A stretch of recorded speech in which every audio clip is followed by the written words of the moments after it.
All right, should be going. I gotta do like some intro thing to kill a little time while everybody gets settled We are live. in and tries to skip through the ad. All right, so I got Oh, this one set up. This is a follow up on was this the FLISSA. FLISSA 15-in-1 multi tool.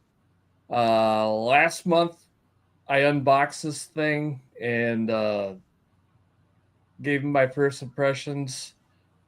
Greg, you already had one. Your brother Norm, who's not here, uh, no one knows where Norm is. He has one, and you guys had your opinions, and you're going to hold off until I carry this thing around for Yeah, a. maybe Norm didn't come because last time he gave his opinions on it because he thought it was the Well, we kind of cut him off and said, "Wait, that's not that time." yeah. But that's funny. Yeah, he was kind of let down because he had notes and stuff that he wanted to go through, and we're like, Norm, we're not at that stage yet. Yeah. So that'll be the point of this video. This is typically on the Scout Life YouTube channel where I do camping, hiking, and EDC items. So a lot of the EDC items we'll cover will be in that kind of realm. I'm also sharing this on the Scout 75 channel, which is all about portable radio. Uh, Mainly because when I was setting this thing up in StreamYard, I accidentally set it up on that channel too. And then I didn't want to repeat the process by trying to take it off. So I said, why not? Go for it. Go for it. And well, not all hams are into EDC stuff, but the hams who would be interested in my channel, which is more on the portable side of things and the preparedness side of things, they may have some interest on items like this because a decent multi tool would be a nice thing to have with you when you're out doing portable radio because it's a multi tool. The pliers, wire cutters, strippers, that kind of stuff. Especially comes handy when messing with radio gear. So, I think I killed enough time for an intro. So, you don't know where Norm is. Nope. I could have sworn he gave the old, yeah, he gave the old thumbs up and said he was, well, Yeah, maybe he's in the doghouse like I was. he might be in a doghouse. You two brothers have a tendency to do that. Or uh-huh.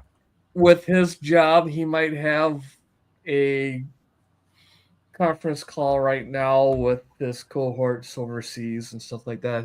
I think he missed the stream because of that before too. Yep.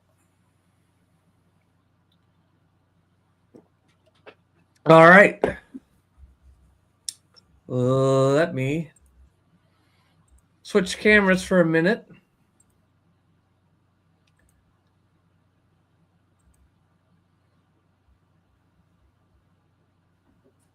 And take a little close up look at this guy here. And try not to trick the autofocus too many more times. So it is from FLISSA, a Chinese company, a nice size, kind of a medium size, medium capabilities multi tool. So for those that missed the first one, get some crap out of the way here. My first impressions was it was pretty well built. The finishes were nice. Form, fit, and function was where it should be. And the selection of tools seemed pretty well balanced. Nothing too crazy that you wouldn't use, and most of the stuff is there. And I have carried this every day for the last 30 days. I typically do not carry a multi tool. I have a few Leathermen that I have in packs and stuff. And in earlier videos, I've done the 30-day challenge with them. So I left what I typically have a pocket knife with me. I left that at home most of the time, and I just carried this guy, both in pocket carry and then also with the sheath that comes on the hip. So overall, I think it's held up pretty well. One thing I did notice,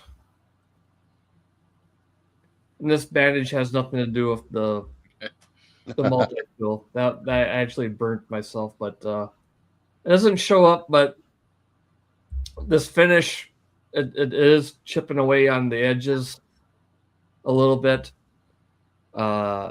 Nothing major, just adds a little character to it from my point of view. On this tan, kind of a Cerakote type finish. The finish on the tools themselves is black. Looks like a Cerakote finish as well. Seems to hold up pretty well. I did note that there's a lot of oil on this thing, and that wiped down all right.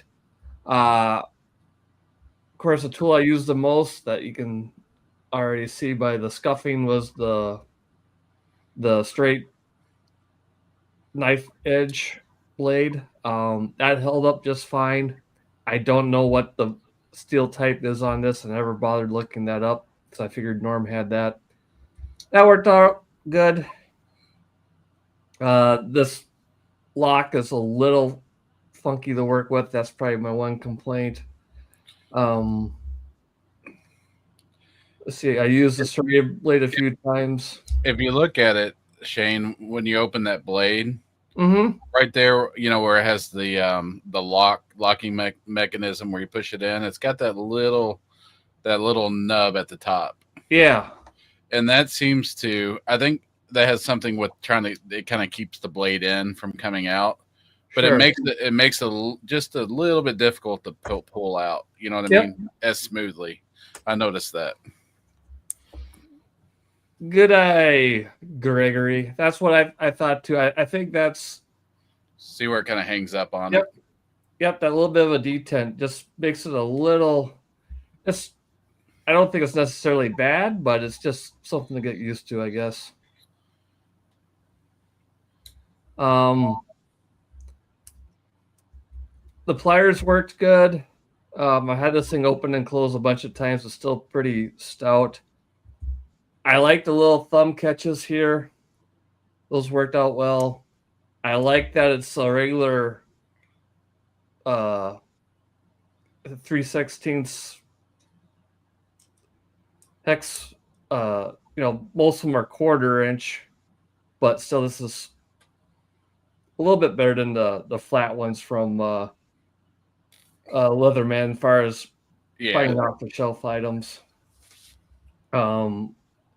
Weight wise, I didn't think it was, I had concerns of this thing, it's all multi tools are a bit of a chunk. So I was a little concerned of it being annoying in my pockets, but it really wasn't.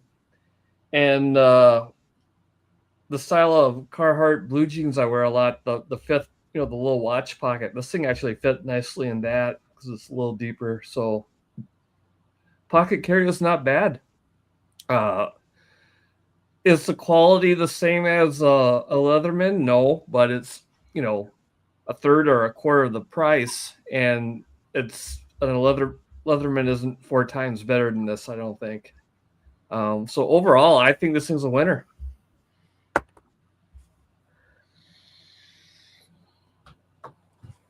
And now I can't find my cursor to switch. So that's my initial thoughts on it. What do you? Yeah, I didn't give it a good 30-day review carrying it every day. This was just not my thing doing it, but it's definitely been around. I have used the pliers on it. Haven't really used, just testing the knife for sharpness and stuff like that, cutting paper and stuff like that. It did fine. When I got mine, at least it was pretty stiff, and it's definitely loosened up to a nice smooth opening. Mm-hmm. I do love that tan color. Yeah, I think that just the look of that looks fantastic. and Yeah. all the parts on it, the driver, and then all the extra stuff you have in here. It's everything you need in a multi-tool. Yeah. Nothing, you know, I mean, you start getting into some crazy stuff once you have more options. Yeah.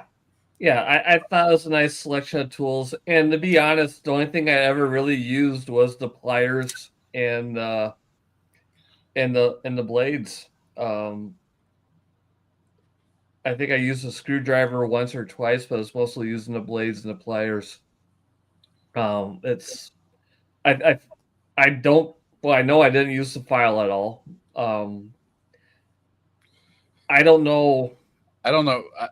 For the file reasons, like I have a Leatherman, Yep. and I actually used that file on there to fit a 1911 thumb safety. You know, Oh yeah. before that I didn't have any small files. Now I own little gunsmithing Sure. files, but it worked. Yep. You know, on the Leatherman. So I'm sure the same here. It looks like it's good quality, but other than that, I usually don't use a file much. Yeah. Yeah. But I can't think of anything I'd want on there besides the file. Because on the outside you got room for 4 larger tools. We got the and I'm impressed I haven't cut myself on these things yet. You got the regular straight knife edge. On the other one, you got the serrated knife edge across the whole thing. Then you have the little saw, which I didn't mention before. They did the saw right, where it's fat at the saw end and it's tapered back, so that way it's less likely to bind if you're cutting through twigs and stuff. I did use that once camping. It worked good. I can't think of any other larger thing you'd want on there. So I don't think they could either, so they put the file. yeah, so you just put the I think file that's on. the reason it's there. Yeah, yeah. So there's nothing in there I really wish they had. I think for an all around multi tool, like for me, I don't typically carry a multi tool, but I like to have one in my truck. I like to have one in a backpack. Yeah, this is going in a pack. Yep. And if it was, they do make a smaller one that has the pocket clip on there, and I do like the pocket clip if I'm going to carry it. Yep. So I might try that at some point. Yep. That's why I said my initial thought is the one thing I wish it had was a pocket clip, and I would like a pocket clip on it, but whatever. It's all right. It works.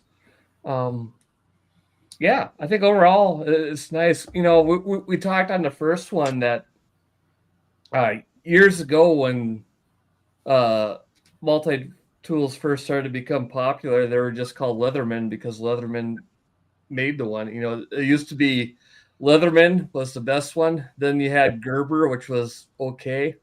Then you had a bunch of junk, and that was it. Everything was junk, and now, this thing was what, $25-$30. Yeah, I think it was between there. I don't think it was quite 30 when we got it, but yeah, I think it was like 27 or $28. And this is a very solid thing. I think it's well worth $30. Like I said, the Leatherman that I have, is like $80, and this thing is not quite as nice as that, but it's definitely not $50-$60 nicer. So yeah, it's I've only owned one Leatherman and then one cheapo something that my mom got me as a gift that was in kind of a pack, and that thing, if you had to use the pliers on that, it was like sheet metal against your hand. Yep. It was not comfortable. This one's rounded and it's not thin metal, so no issues with it, hurting your hands or cutting you. All right, I got one more complaint, and just because I happened to notice that we got some comments from our friends YVY. Joe, Brett, and Kevin, both wondering if the thing has a bottle can opener. It does. On the one side, we got just let me find my Hang dang on. camera. Hang on. You got just the one small tool on the inside that flops out nice, and that's your screwdriver or your hex bit. Again, it's got the nice little catch there, and it locks, so it's easy to grab. On the other side, you got all your other tools in, and it's not so easy to get them out, so you kind of have to mess with it. But yeah, there's a black tool with an all black background, not too good. We got a can opener, bottle opener. Yeah, on the back side of that blade, that bottle opener, it's got a little finger stud, not a finger stud, but little, grease in there, so it makes it you can pull it The out. thumbnail thing. Yeah, And then and then there's a pry bar / flathead that has the little catch on it, but they're and a pretty usable mini scissors. yeah. Yep, that's their thing. I didn't use the it's got a mini screwdriver as well, flathead for glasses. And then the scissors on it is actually pretty usable. So And I then did use that. everything you pull out locks open, so you're not going to Yep. accidentally close it on yourself. And I Yep. don't know if you can show them where the lock is. There you go. Yep. Yes. So it works out. Yeah, I don't know. There's multi tools, Gerbers. You could get some Gerbers that are super nice. Yeah. You get some Gerbers on the bottom end that are pretty decent. They're all pretty decent. I have a Gerber. Forgot to pull it out, but I've used it for 10, 12 years, and it's nice. It has the retractable pliers, so you have to sling the pliers out, open them up, and then on the inside you have to pull what attachment you want or what accessory you want, and then close the handle back, and use it, open it back up, fold it away, slide the pliers back in so it doesn't dig in your pocket. Yeah. Yeah, I think the last time we talked about that too, because I looked around. I swear I had that somewhere, but I used to have a Gerber back in the day, and that was the shining thing for the Gerbers because they had it where you slid the pliers out, and that way it left your outsides nice and rounded, so you had a little better grip on it.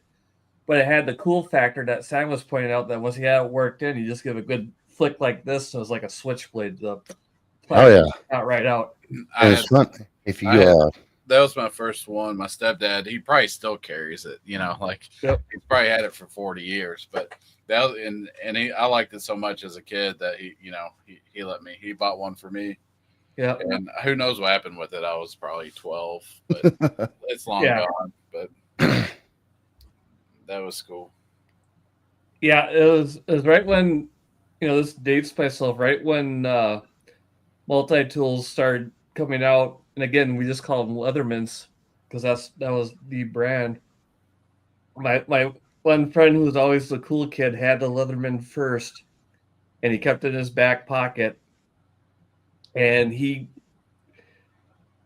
can't remember what the whole deal was, but he was someplace where the sheriff's department were involved with. I can't remember if it was like an underage party or if he was at the fair or whatever. But anyways, they saw this thing, the outline of this thing in his pants, and they stopped him, and they made him slowly take it out and show it to him because they thought it was a butterfly knife. And that's the first thing. They took it out, and you just see a silver two-handled thing, and the cop goes, "Give me that! That's a butterfly knife, and they're illegal." It's like, no, it's not. It's a Leatherman. And at the time, the deputy didn't even know what a Leatherman was. It was like 1989.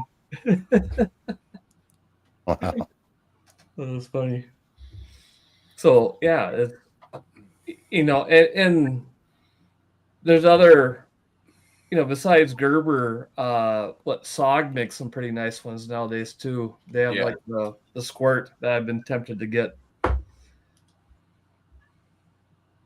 But yeah, that's about it. Yeah, so the good thing I would say, good set if you just want a pair, but if you're definitely wanting to put them in multiple packs or multiple vehicles, it's a more budget friendly Yeah, item to be able to afford to buy multiple instead of yeah, getting the name brands.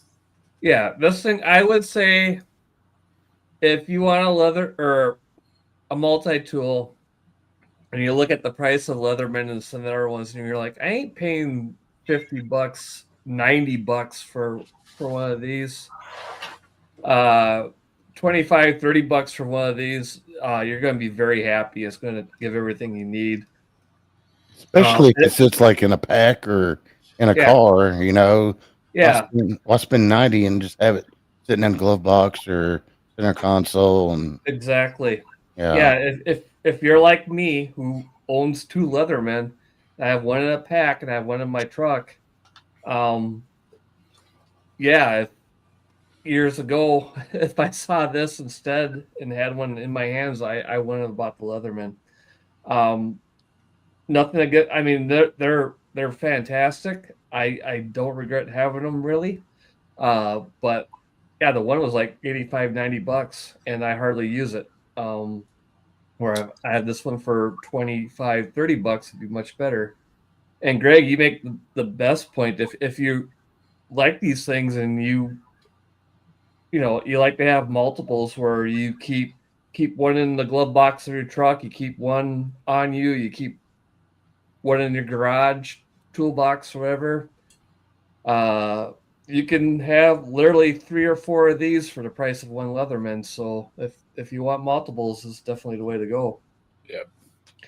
And if to play devil's advocate, if you really do like the Leatherman and you use them a lot, well, that's your everyday carry. That's the Leatherman Wave or Surge or whatever you have is on your hip all day, every day. You use it on the farm, you use it at work, you use it in the garage.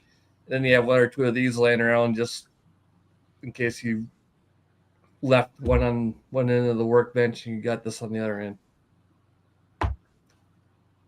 Agreed. Yep. Yep. One thing to say about that, one of the videos we did with the Phoenix flashlight, I've been keeping it in my truck console, and on the armrest, and that magnet sticks to everything in there. So every time I pull it out, there's like my work key stuck to it, or it's a great idea having that magnet and be able to pop it wherever. But man, it catches a bunch of items. Yep, that's where my Phoenix flashlight is in the console of my truck. I've got I got one of these Expedition utility pouch where I have just bought one myself. Oh yeah. I have a bunch of my you don't need to make me big. I thought you were going to show it off. No. This is I don't even know what's in this one. That's why not sure what.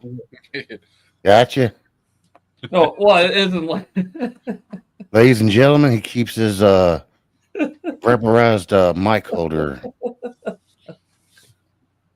No, it is a pack of GMRS radios. Nice. But I have a bag similar to this that I have in the truck that has multi-tools, some other tools, the flashlight, and some odds and ends, and that's where it lives, is right in my truck console. So yeah, maybe I should try that instead of just dumping it in there. Everything I have, I have all kinds of stuff in there. They're nice. Maybe organize it with an organizer. So that's what I do. That's kind of like a. Which one is that, Shane? Is that the Pocket EDC or is that the bigger one? It looks a little larger. I don't have anything. Well, the Max. Yeah, your Maxpedition. Like, you're like, what is that? I'm like, what is what? I don't have anything. I don't know which one it is. Okay. Are you looking at the tag? SG/13. This model number. It's yeah, Greg.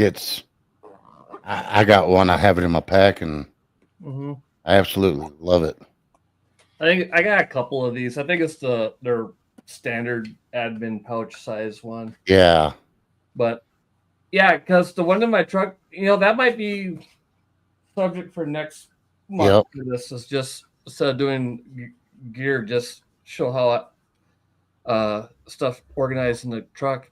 But yeah, in that I have just your basic EDC stuff that you have in a truck, some tools, a notebook, eye mold, so a pair of cheaters, reading glasses if you're not from the Midwest. Yeah, they're called that here. Well, you're in the Midwest. Yeah. They call it here. They call them cheaters here too. All right. But yeah, I've got USB cables and knives and a little battery pack. Yeah. Well, let's do that next month. Let's show us our organizing your crap, and Greg, you can take some notes and learn something. Yeah, Norm actually picked up some organizing bags that he likes, so maybe he could get on and show them off. There we go. All right. I was thinking either do that, or now that we're making the transition into winter, what you carry every day differently in the winter than summer. But since we typically go for an hour and a half, we can definitely cover both those topics. Yeah. Because we're only going about 20 minutes, and we beat this horse to death about the.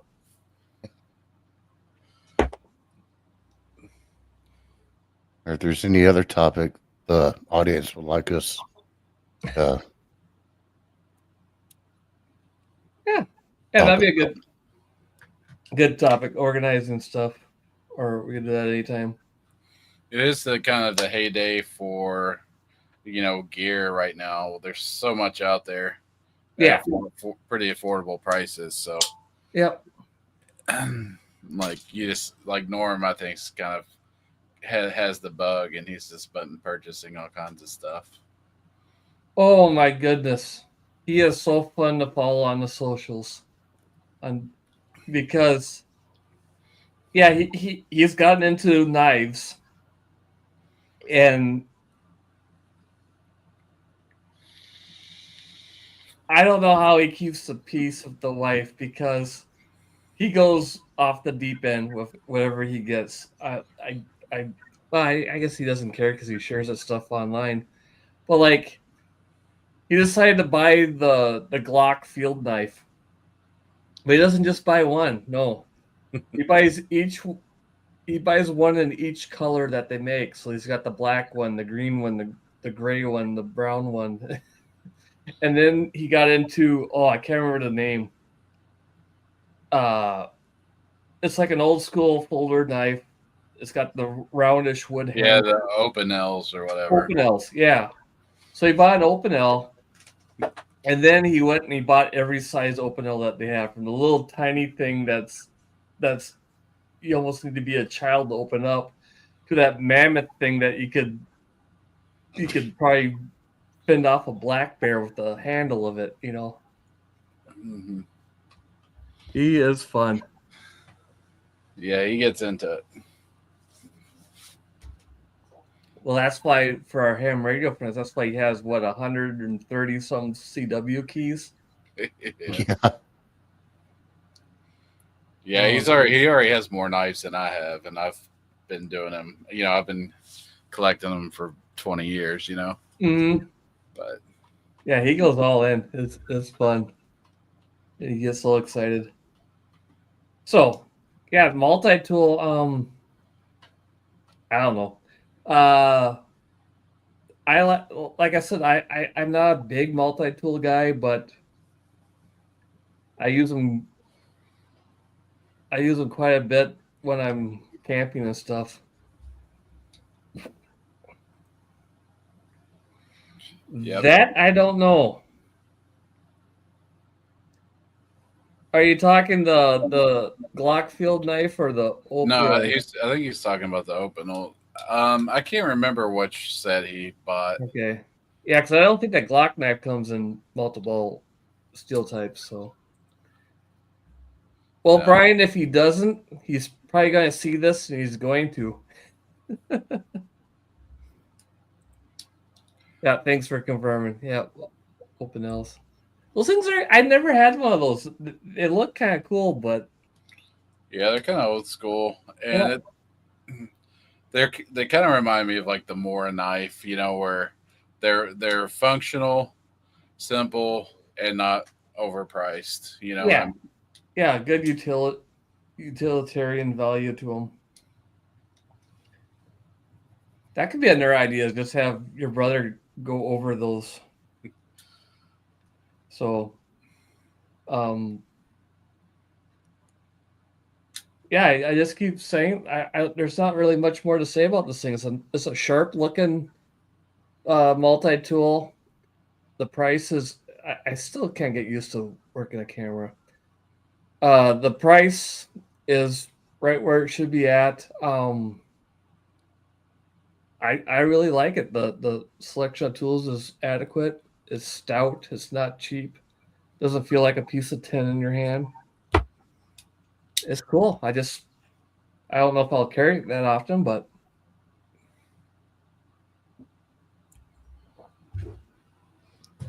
Nope, not gonna carry it. sure. But you So could, and if I suggest it comes with it comes with the sheath. You know, you can wear it, put it on your belt. That's the way to do it, I think. yeah, Especially, I think the people that really carry these are people that actually use them multiple times. You know what I mean? Kind of. yeah, I don't have where I that work, job. like where I work, all the maintenance guys. Yeah. I work in a manufacturing facility, and we have a whole. I think there's like 20 some guys on the maintenance cream that they're not. You think maintenance? They're not fixing the sinks and changing the light bulbs. They're working on plastic injection molding machines and automated packaging equipment and stuff. And every one of them has a Leatherman on their hip because they have their full on toolkits and toolboxes that they take out to work on stuff. But many times for them, they're walking by something that needs a quick adjustment. They just grab their Leatherman, and they're in and out of them all the time. Yep. Now they won't sit up and work on a project with just their Leatherman, but and obviously that's the whole point of these things. They're not supposed to replace your toolbox. They're just something handy to have for a quick fix. Yeah, my work EDC is a box cutter, and we could, and there's so many varieties of those right now out there that are great. I just use the Cobalt ones. Mm-hmm. They're fantastic. Just push button, flip in, flip out. Folder, change the blades. They never broke one. I'm on my second one in probably 10 years. Yeah, see, he's got one.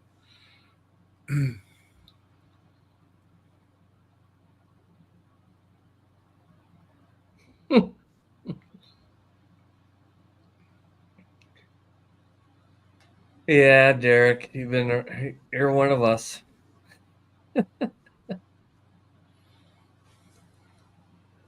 Is he still on the road, or did he make it home?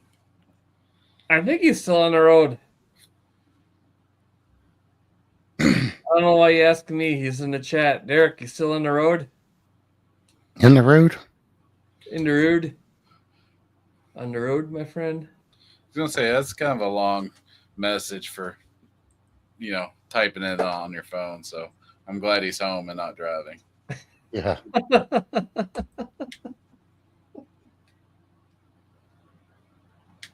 Oh, fun.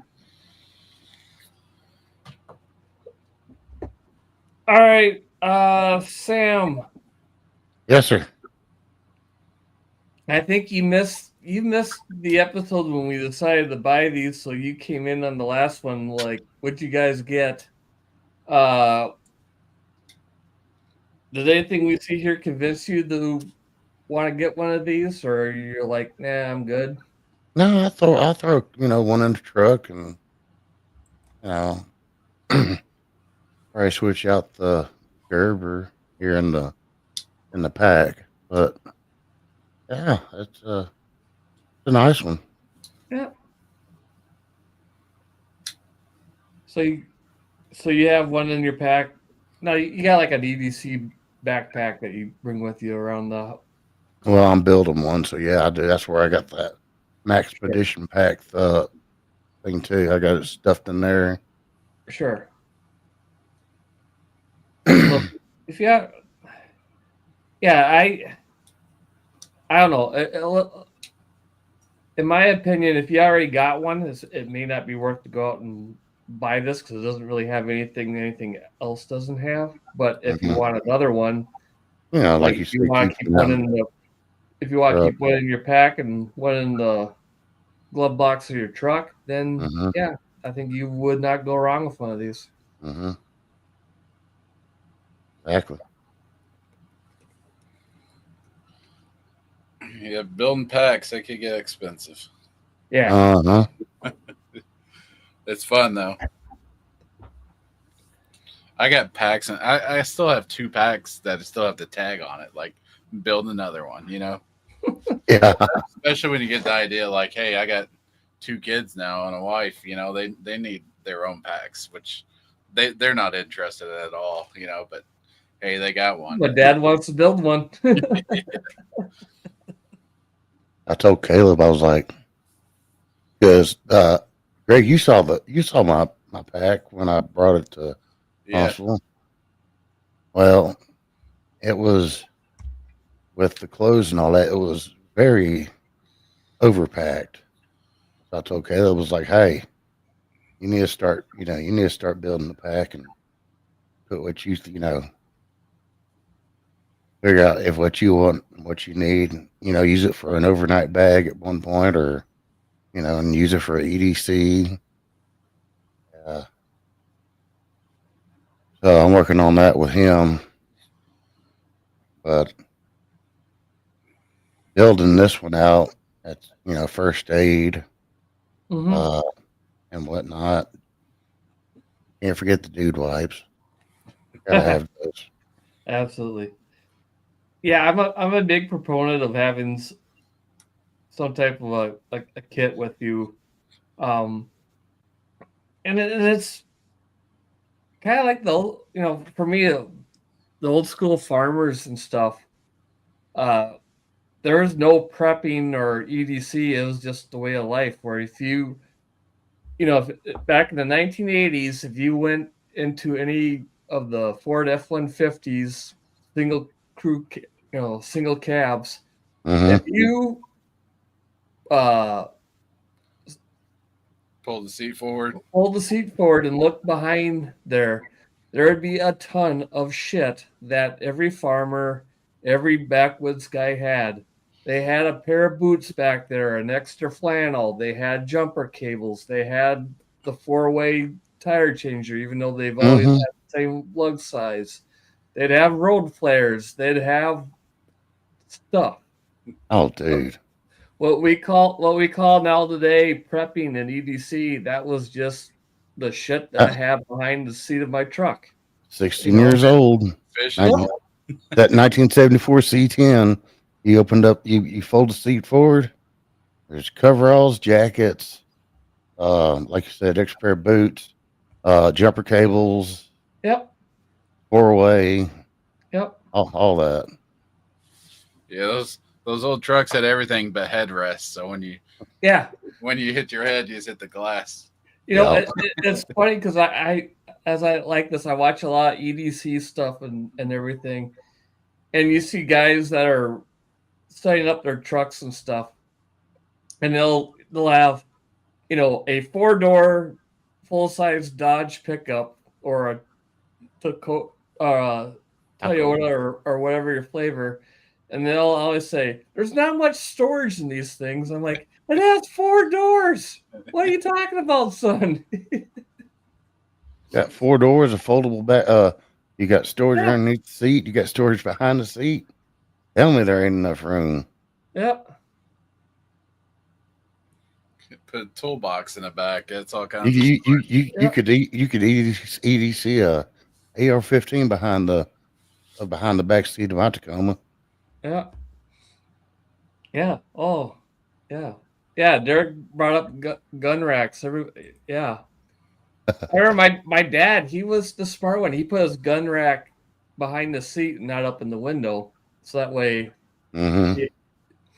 because typically this time of the year in the fall, that's another thing, this time of the year in the fall in the backcountry, everyone had their 12 gauge back there with some bird shot just in case you see a grouse on the side of the road.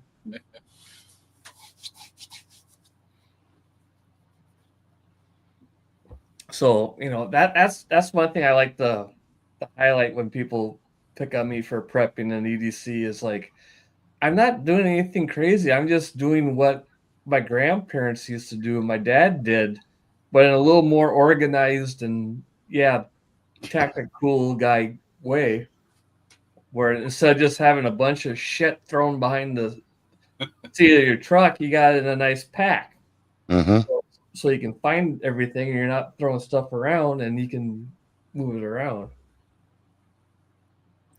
Yeah, you don't need a rifle rack anymore because your rifle just folds in half and you just pull it out and flip it up and you're ready to go. Oh, Derek's one of us. Every rifle that came up growing up had a spot of bluing worn off where the barrel was polished by the rack. Yeah. Well, and I remember, a lot of the farm trucks and stuff, they'd have like a 30-06 in the back all the time, just in case they're driving across the fields and they see a coyote or something. Yeah. Yeah. Oh yeah, there. Kevin knows it. Sometimes they had a fuel tank behind the seat. Fuel cap next to the driver's door. I don't remember that one. Yeah. I remember. Oh, yeah. I know a lot of had like a 100-gallon tank for diesel and stuff that they'd have in the bed, right where a toolbox would be. But I had a guy in high school that he ran his truck off of natural gas or propane and had this huge tank in the bed. Really? I don't know if you remember that. It was it was like a converted Ford, old 80s. And they did that because of how carburetors, you get to a certain angle, the fuel's not getting in the carburetor. Well, with the propane and whatnot, you could take the truck and turn it upside down and it still run. That's because it's not getting gravity fed. It's sure. Yeah, it's that was the advantages of that. So like if you go rock crawling or whatnot, your truck's sitting like this, and the fuel's still getting to the motor instead of it leaking, staying in the gas tank. No, but that's another idea. Is a video on? Yeah, I think we can do that on packs and stuff. Getting stuff organized, or like I said, like an EDC pack or whatever, or like how we have stuff in our truck. But yeah. Here's my newest purchase. Bought one for my vehicle. My wife's is jumper pack for a vehicle. They're no longer the tall coolant jug. It's a small. Oh wow! Jumper pack, and it's got your cables there. Sure. And I got that because I guess it's getting a little colder outside, and apparently, I used to have 3 sets of jumper cables. All right, mark that down for next month. We'll talk about that for EDC considerations for wintertime. Yeah, but it was last Monday. I went to get up for work, and leaving truck, like, battery was fine the day before. Nothing, Mm-hmm. you know what I mean? Like, not enough to start. Yeah. And my jumper cables were in the other truck. I go in there, and it wouldn't. I could. The battery was dead in that. I like the issue with my other truck is when I bought it years ago. Um, the ignition was rekeyed, Sure. so the key I have for it won't unlock the door. It just starts the truck. So I just, you have the key fob. Yep. But the battery died in that truck too. I think it was because the cold weather came and Sure. it's the end of life. And finally got the door unlocked to get the jumper cables out. Mm-hmm. Jumped it off my wife's car, and I'm like, so I ordered a couple pairs of jumper cables for the vehicles and Yep. 2 of these for my truck and my wife's truck. All right. Yeah, I want to take a good look at that because I want to get one of those for my Jeep. Mainly because I have a 2022 Toyota pickup, and then the last vehicle or two before that were all pretty new and modern. And my Jeep I bought a few years ago. Oh, quite a few years ago now, just because it's fun. It's an old rust bucket. It is a 1998 TJ, rusted out. It's got all your slop in the steering wheel, all the things that make a Jeep completely dangerous but outrageously fun. But it's still built in the time before all the things I gotten used to. It cracks me up where I'll drive it in the winter once in a while, and I'll be like, man, this thing's getting hot in here. What's going on? And I was like, oh yeah, that's because I don't set the temperature to 70 degrees. I just have a slider of hot and cold, and I gotta adjust it all the time. And the one thing I've gotten so used to is the automatic headlights. I just, especially this time of the year, I get up, it's dark, I drive to work, and I go in. And this time of the year, it happened to me twice last year. Is I drove the Jeep in, got out, and forgot that in 1998 you had to turn off your headlights on your own, or else the headlights will turn themselves off when they deplete your battery. So there's been 2 times I came out and my truck wouldn't start and I had to get a jump. So Yeah, I and know sooner or jump, later I'm jump, going to do that when I go out hunting yeah, or fishing, and I'm going to be by myself, and there's going to be nobody yeah, to jump me. So exactly. You have to have somebody to jump you. You have to be at home with another vehicle or yep. be in a So parking lot where there's other people. So I definitely going to have to get that for something like that for the Jeep, because one of these times I'm going to go out for do a little bird hunting or fishing or just a good old fashioned backpack trip, and I'm going to come back and my truck won't start, and I'm going to be out in the middle of nowhere. I've had this up for a while. I wanted Greg to finish his story, and I had that, but Brian points out that they used to use those tanks in the back of the bed to bootleg Roundup from Canada back in the day. That reminded me of back in the day when I used to go on fishing trips to Canada with my grandpa and my dad and their friends. We did the reverse, where we used to bootleg alcohol into Canada. Because you had to pay the tariffs and stuff if you brought an extra bottle of whiskey or too much beer with you, and they're too cheap to buy it in Canada. But I also think they did it just for the adventure, because that was like pre-19, pre-1911, pre-911 days, where you wouldn't get in too much trouble. We always used to sneak booze across the border, and one of the favorite things for them to do is they'd save a bunch of plastic oil jugs, wash them out really good, and then fill them up with whiskey or gin. So that way you go across the border and it's like, no, I got, like a full case of oil with me just in case I need it, but it is their whiskey and and Jen. And I remember we got, I was little. I didn't even know what they're doing at the time. You know, I was like 8 years old. And we get to the resort, and we're met by the resort owner and his kid who was about my age or whatever.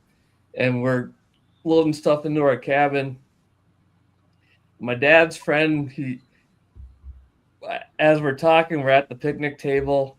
He takes out a glass, he puts some ice in it, and he grabs a jug of Pennzoil, opens it up, and he starts pouring it in there. And the resort owner's kid goes, "Look what he's putting in his drink!" And the resort owner knows. He goes, "His drink, he can drink whatever he wants." Derek, you made it. How you doing, bud? Good. How you doing? Oh, we're just chewing the fat now. That was a long day. For you? Yeah. Yeah, it was just north, probably,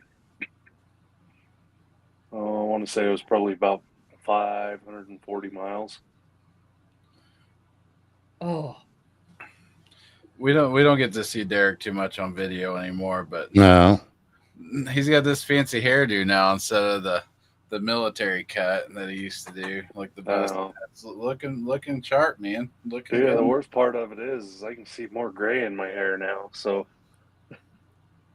I don't know how much I like that. That's actually I'm test growing the beard back to see what's gray in it now. yeah, I'm doing my annual.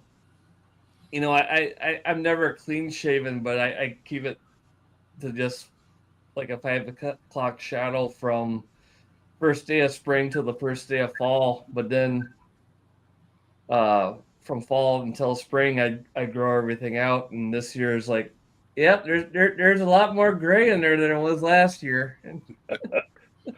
Yeah. Sam's been whitewashing his. Yeah. Yeah, I swear mine happened in like 2 months. Like it wasn't like it don't seem like it was a slow process for me. No, you brought that up a while ago, where you says like the first time we did a YouTube video together, my beard was like black, and that was like only a couple of years ago. I'm like, what? And I went and I looked. It's like, oh yeah, you're right. It went from dark brown black to Santa Claus almost. And Yeah, it just went like it started underneath. Like I just had a patch underneath, and then it just I don't know. Just like creeping Charlie or crabgrass, you know. Yeah. Yeah, my beard was always brown and like red. You know, I somehow had a red beard. Yep. Just turned. Be right back. Hit the restroom, grab my last beer. All right. Now that reminds me, I didn't even bring a water out with me. So, if anybody here or at home wants to set up a green screen so you can have Shaq and Greg's background, here's your opportunity to take a quick screenshot of your computer monitor at this time. With the Greg KD9MUG label included for free. Yes. Limited time offer. If I knew a way to... Yeah. Where's Norm? We don't know. MIA. We were wondering that earlier. You know, for those that are just tuning in, we typically do it when we do these EDC videos. We do a two-parter where on the first one, I'll unbox whatever we decided to get live, and we'll talk about it. You know, do a first impressions and then just BS like we're doing now. And then 30 days later, we'll do this follow-up and talk about what we thought about it. Well, Norm somehow got a month ahead of everybody else, and he thought the first one was going to be the full month review, so he bought one, carried it for a month, had notes of everything he wanted to talk about, all excited. We start the stream, and then he was like, oh, I'm so excited to talk about this stuff. Now I got to wait another 30 days. So Maybe he's mad and just said, "Screw you guys. I'm not going to give you all my juicy details and thoughts on it." Or as I already gave you my thoughts, don't need to do this. You know, he thought we were doing that last time. So Yep. So he's like, oh, because he ordered it that night. Yeah. And off Amazon, he literally gets stuff within like 8 hours. So there's stuff he can order early enough. It still might come that day, or it'll come the next day. It's insane. All right, so we talked about it and planned it, and then he literally had it the next day, and the way he goes, and then you and me is like, well, I ain't even gonna order it yet because that'll be a. Yeah, I ordered mine, but took a little bit to get there. And I ended up ordering 2 of them because, like we said in the first one, is when I was getting ready to set things up, I was gonna take the box out and get a nice little thumbnail set up, and I couldn't find it, so. Yeah, I remember. Yeah, I'm a little faster. Oh.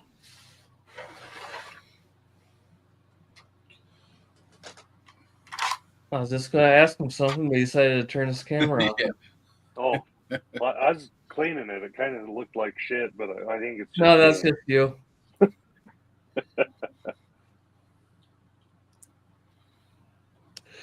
But you were getting ready to ask what now?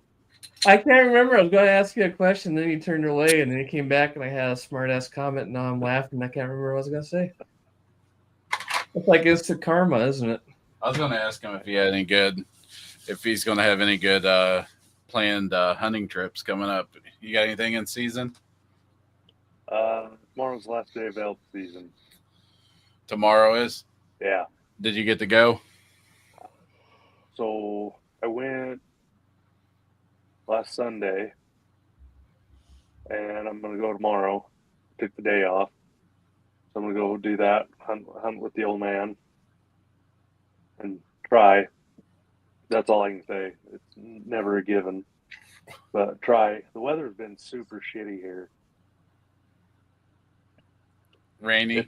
Oh, man, it's like monsoon season. Like the southern part of the state's like up around 200% moisture content in the soil right now.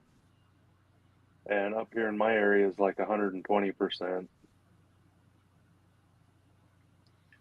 So squishy when you walk. Yeah, and there's mudslides over the roads, and roads are washing out. Huh. So, like being in a mountain desert that shouldn't get that much rain. And then in the mountain deserts, it doesn't take much rain to make things really bad because it's that soil just ain't set up to take a lot of rain out. Yeah, a lot of our soil's a fair amount of clay. Mm-hmm. So yeah, you get a little bit of water and immediately it just goes to the top. Yep. And then it's slippery. That was, I think, driving home today, because I was driving home from southern Utah. And driving home, I maybe got 80 miles, I don't know, over 500 without my windshield wipers going. And a fair amount of that time was on high. So you were in Utah the whole time? Yeah. That just blows my mind. You're like, what did you say, like 500 miles drive tomorrow or whatever? Well, so today was kind of an anomaly because I went partway yesterday. I went down to central Utah and then stayed the night, and it put me within 2 hours. So I hurried and jumped up and ran down the rest of the way this morning.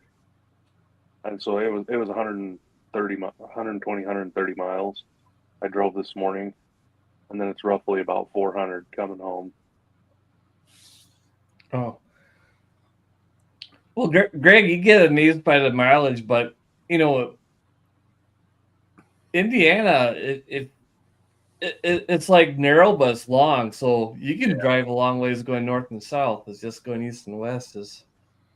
Yeah, I just never really drive it much. What it's crazy too when I go up to see you, and you look on the map, it's like Indiana, Wisconsin, no big deal, 12 hours. I can make it to the ocean.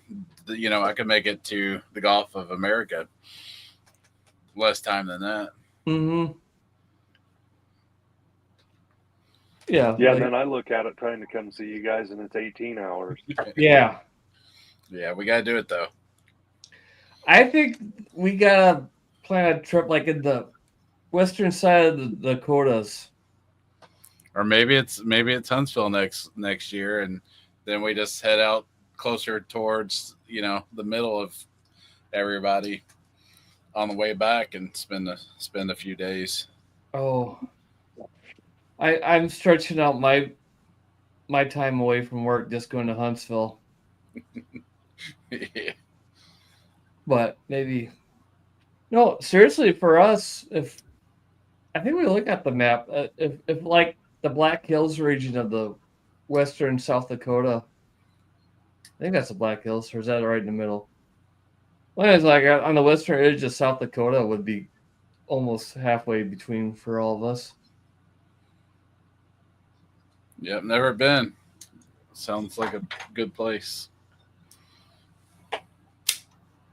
No, Derek was he was trying to talk me into heading out in his area for a while, and he was showing me all the summits on the air summits and parks on the air parks by his house that are within, an hour's drive in any direction. And I'm like, dude, I might not be able to ever come back. Yeah, it's one thing I've never done is check out the summits around here. I'm not sure if there's anything close. I'm sure there are. Yeah, in Indiana, you don't got much. I think you got like a half dozen. What'd you say, Derek? I said, do you guys want a 4-year-old? I don't know. Does she cut grass? No. Okay, no, probably not. She'll piss all over your floors. Why? No, I got enough of that.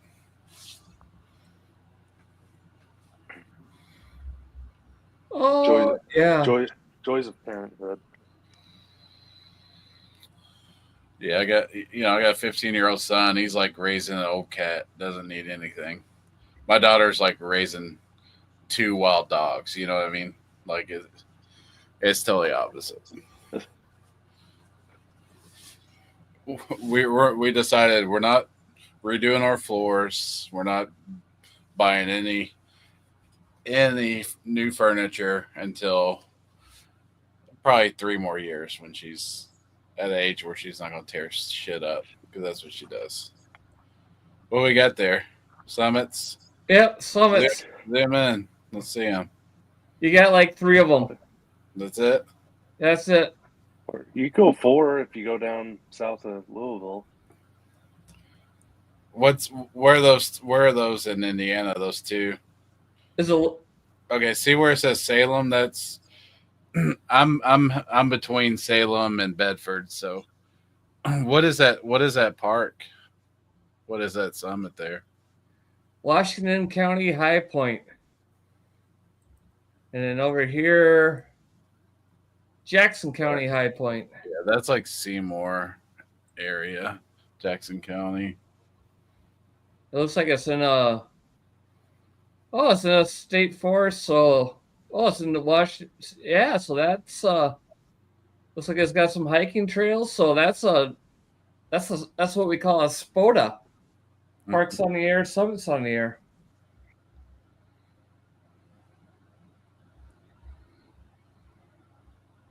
It's good to know. It's where I push the bodies off.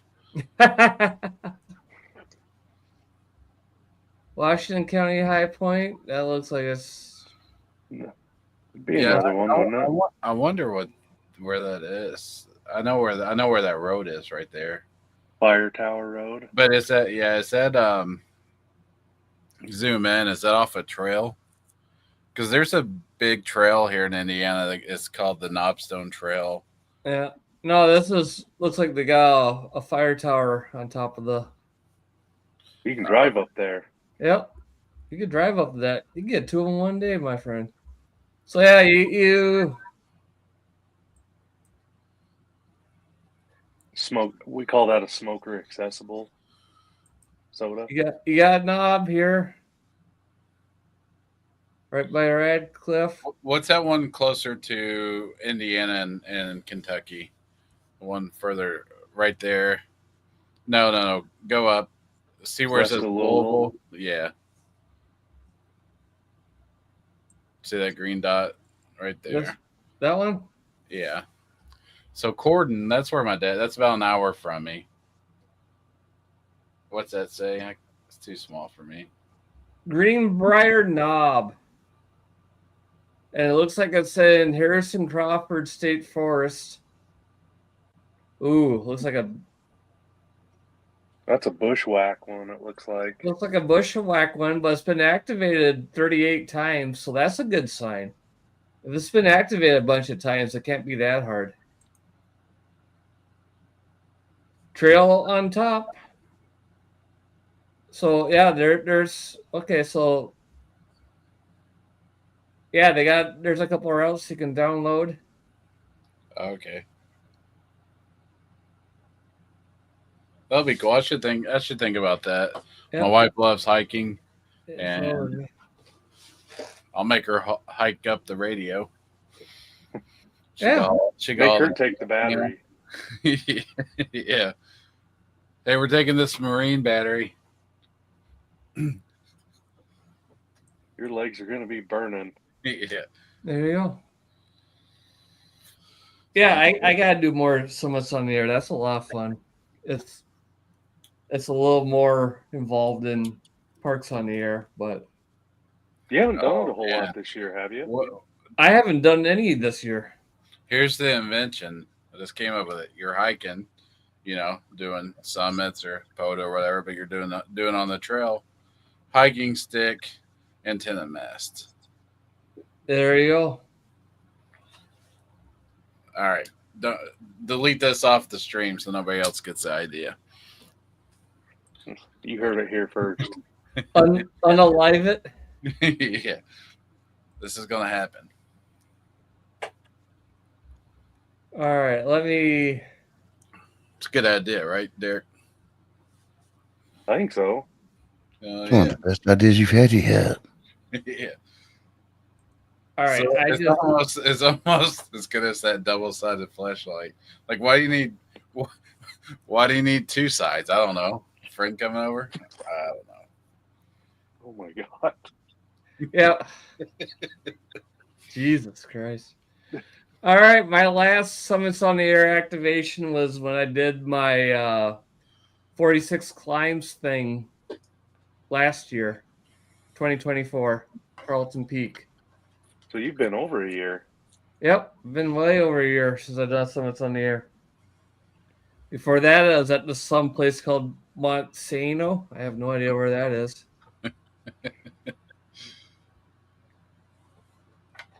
Yeah, I've been a lot. But down here on September 13th, 2020 was the first time I ever did anything on HF. First time I pressed the mic on HF, I did a Summits on the Air activation. Wow. No shit. Yep. That's awesome. Freaked me out when I realized that because I bought that Zagu 5105. Yeah. Where's that? Yeah, I don't know where it is, actually. I really don't. I turned it on like a few days before I was my friends that have the hobby farm that I watch for when they're gone. I was over there. I set up the radio in their yard. I turned it on, and I just dialed around and I listened to a few plays. I didn't even plug the microphone into it. I'm like, okay, that's pretty easy to use. And then that weekend, I went and did my Summits on the Air, and I got out. And everything I learned was from watching YouTube. So I got up there. I got a spot out. Like what CQ soda, and it dawned on me, is like, this is the first time I've ever talked on HF. And I'm calling CQ for someone's on the air. This is stupid. Yeah, If you notice, I had contact. Nerve-wracking. Yeah, so it was luckily it was like 2020, so it's at the bottom of the solar cycle, so there was a whole lot of things. I'm on a 5-watt rig, so not a lot of power. And so I called CQ for about a minute, and I got 2 people right away. And that freaked me out. It was like, oh my God, this is a pileup. But it was just boom, boom, boom. Then I called CQ for a few minutes. I got one more guy. I called CQ for 2 or 3 more times. I got another guy, and then I'm like, I'm turning it off. I'm done, because I was just terrified to get a. You watch the videos from, the soda guys like Adam. Was it K6 ARK and Jerry and other guys where they get this massive pileup? I was like, I ain't ready for that. I got 4. That's all I need. I'm done. I'm out of here. I didn't say QRT or anything. I just turned the radio off. You give them the Irish goodbye. Yeah. Yeah, My first activation, I did. My first HF use and an activation, I gave the Irish goodbye. Yeah, it's a rough one to start with. Mine was just searching the frequencies, listening to somebody calling CQ and talking. Yep. But talking 2 meters, I was doing that all the time. So it was, I was probably a year, just right about a year before when I went from technician to general. Yeah. So, yeah, that was.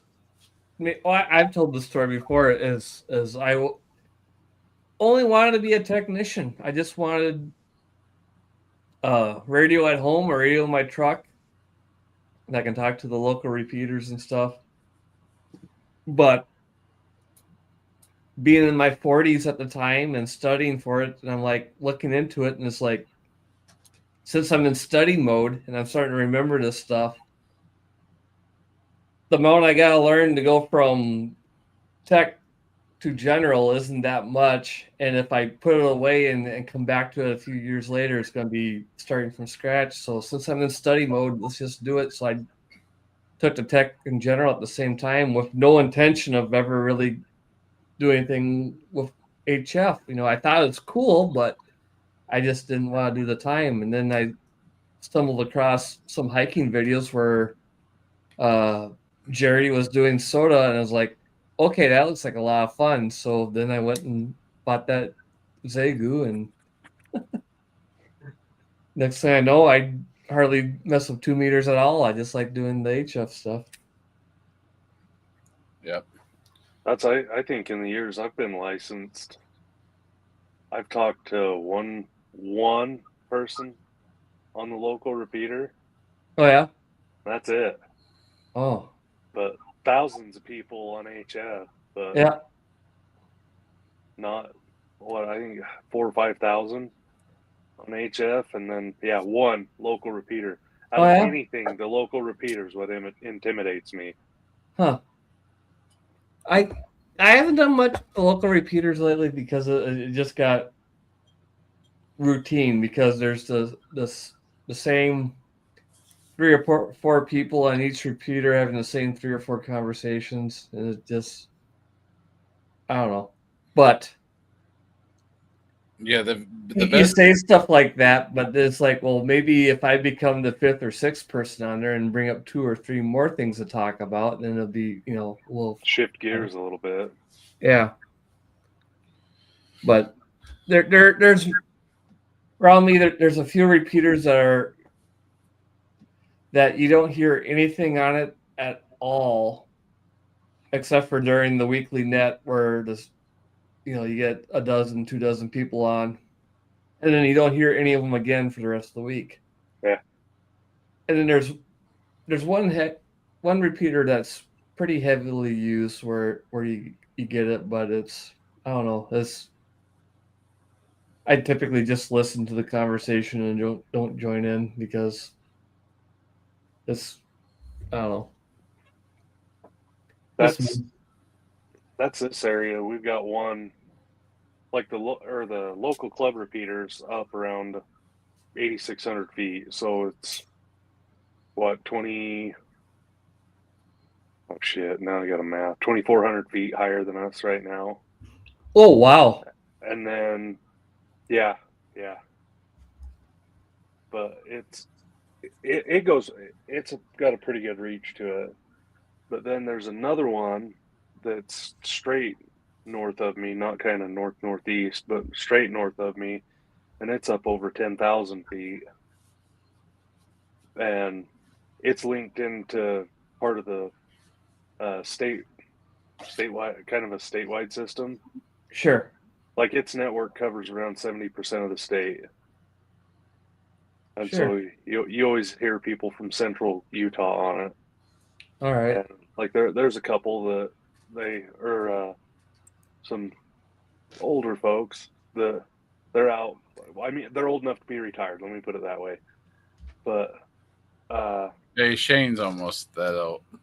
No, I'm just teasing. ooh, that's what he thinks about that.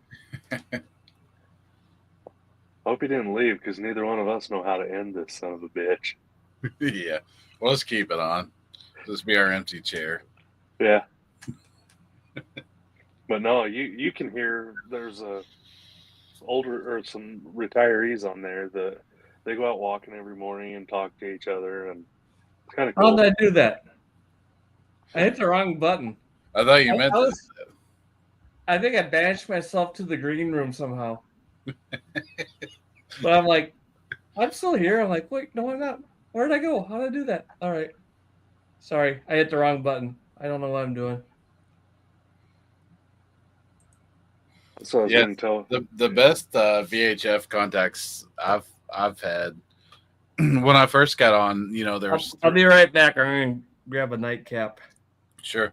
There was 3 guys from that club, and they would get off around the same time when I was getting off, and you know, it was good communication. You know, not that way, not that getting off work. Thanks for the clarification. And so that was fun, and then COVID kind of messed up everything with that. You know what I mean? Like some were working from home, some were going in half the time, so that kind of killed the fun time repeater around, you know, 5:30 in the afternoon. And but the best communication is just traveling. You know, that first year we went to Huntsville, and I was with Evan, just keeping the radio on, you know, 520, you know, having aviation contact. You know, somebody's in a plane with a Baofeng HT talking to them. That was cool. Yep. Really? Yeah. I remember driving to Florida, and I just had HT connected to a meg mount, and got stuck in traffic, and I was heated. You know what I mean? Like I hate traffic, and it was a long wait, and then trying to detour and figure out how to do it. And the guy came across the radio, talked to him, and ended up side by side. That was kind of cool. You know, we talked for an hour and a half down in Alabama, but it actually like just helped. It just helped, you know, instead of focusing on traffic, I was talking to some guy, you know, driving down the road. Attention to the road. I'm talking to a stranger. Yeah. So that was pretty cool. So that's always fun. And then so how regular do you take an HT and do that while you travel? I have a mobile in my truck, but that was when I was in my wife's truck, so I just mag mount it and take an HT, talk with that usually. But if it's in my truck, it's always there. But I always have an HT in my truck and my mobile rig. But in my wife's truck, I just keep one HT in there. Not even an antenna, but I just took mine. And then the reason I'm asking is I'm just curious what your % success rate is on going down the road. of you contact somebody just by cruising 5.2? It's not very much, but I'm not throwing out my call sign much. I'm kind of listening to see what's going on. Mm-hmm. If you know, and when I was in that traffic jam, I threw it out because I was, trying to focus on something else. But 5.2, normally what I'm hearing is people locally when I'm driving past. I only usually hear one end of the conversation because it's just local people talking, and I'm hearing one end. But yeah, That's it's not what I need to do more. fantastic. Because like 2 weekends ago, we had the Wisconsin camp out, Hammerhill camp out, and it's halfway across the state from me. And I drove, the whole way down there on 5.2, and I didn't hear anything. But never once did I throw out my call. So I should have done that like every time I came near a town on the freeway or something like that, to throw my call out, or anytime I came near a truck stop or something where you think there'd be a concentration of people. Or maybe when you pass somebody that has a couple antennas on top of the truck. Yeah, I didn't really notice that, but yeah, that's a good thing too. Or anytime where you drive around and you notice an antenna. So I think that's you hear me say that a lot with repeaters. Everyone goes, "Oh man, I my repeater's always dead. Nobody's on it." And I'm like, "Well, you're listening to it. Nobody's on it. Why don't you throw your call sign out?" Got to do the same thing with 5.2. Yeah, and I'm guilty of that myself, because I was looking at it today, and just for work, in the last couple of years, I've driven 80,000 miles, Mm-hmm. and I've heard 5.2 light up once. And was it somebody locally talking to somebody else, or was it? Yeah, it was people going up I-15 traveling together. I heard traffic today on 5.2 for the first time in a long time on my way home. And it happened to be two hams that were pretty close to each other. One just got a new base station, so he was testing out the power settings and everything. So they wanted to do it on simplex and not do it on the repeater because that'll defeat the purpose. So they were messing around. And and I was listening to him for a good, I'd say 10, 12 miles. Both of them were pegging the meter the whole time. So I was like, wow, that's pretty impressive. Yeah, that's I do like if you're not like just you throw your call sign out on there to talk to anybody, right? Mm-hmm. 89 MEG listening or monitoring, whatever. But you could just say testing. Yep. And somebody comes in, sounds good. And if you don't want to talk to them, be like, all right, thanks for the test. 73, have a good one. Yep. Like, and I mentioned this last night on the Clubhouse. I can't remember Clubhouse, the conversation bounces around crazy, but there's one guy on the main, one of the main repeaters out of the Twin Cities. I listen to it a lot because it has a great transmit site, and they're like 600 watts. But what makes that repeater system really cool is they have about a dozen receive sites, and that tie into a voting system. So it has ears all over the place. And then with that powerful, it's a great system. So it's pretty popular. But there's this one, and the guy, he's a ham. He's like us. We're all a little bit of the tism and very smart, but sometimes not all there, And I'm talking to him. He's like, "Hey, I want to do some. I'm talking to you on a handheld. I just got it, and normally I'm on my mobile that I have in the garage. Since you got some time, if you got some time, you want to do some power testing with me?" I'm like, "Yeah, I got a few minutes. Go ahead." And he's like, "All right, I'm at 5 watts." I'm like, "Yep, you're coming in just fine." And he goes back, "Okay, I have it on low power. How am I doing?" I go, "Yep, you're coming in full quieting." He goes, "Well, what's my signal report?" And I said to him, you're coming in full quieting. I can't give you a signal report. He goes, well, what? Your radio doesn't have an S meter? I go, yeah, it does, but I'm getting the repeater. I'm not getting you. Well, whatever you're getting is me. I'm like, no, I'm getting, and this guy is like he's on there quite a bit. He ain't new to the hobby. He's been a ham for 40 some years. He's an extra. So it's like he should know how repeaters work. So I didn't want to be me and be an ass about it and say it that way. But I'm like, no, I can't get your signal. I'm only getting the signal from the repeater. I'd have to be at the receive site to give you. He's like, no, I turned my power down, so the signal should be lower. And I'm like, then it's like, all right, cut bait. All right, I've reached my destination. I gotta get going. You have a good day, KD9 and JJ. I'll be clearing your final. See, I'd have been an asshole, and I'd have told him the signal was neg 82. They're like, oh, you want your signal off the repeater? It's neg 82. Because the noise floor is sitting at neg 116 right now. Figure it out, asshole. What's that drink in that glass, Shane? Maker's Mark. Oh, that's a good one. Yeah, that's good stuff. That's if one day that is top shelf. It's top shelf, middle shelf whiskey. You know, when I can afford to have Makers as my, go-to, like mixer, shooter, whatever. That's when you made it. You know what I mean?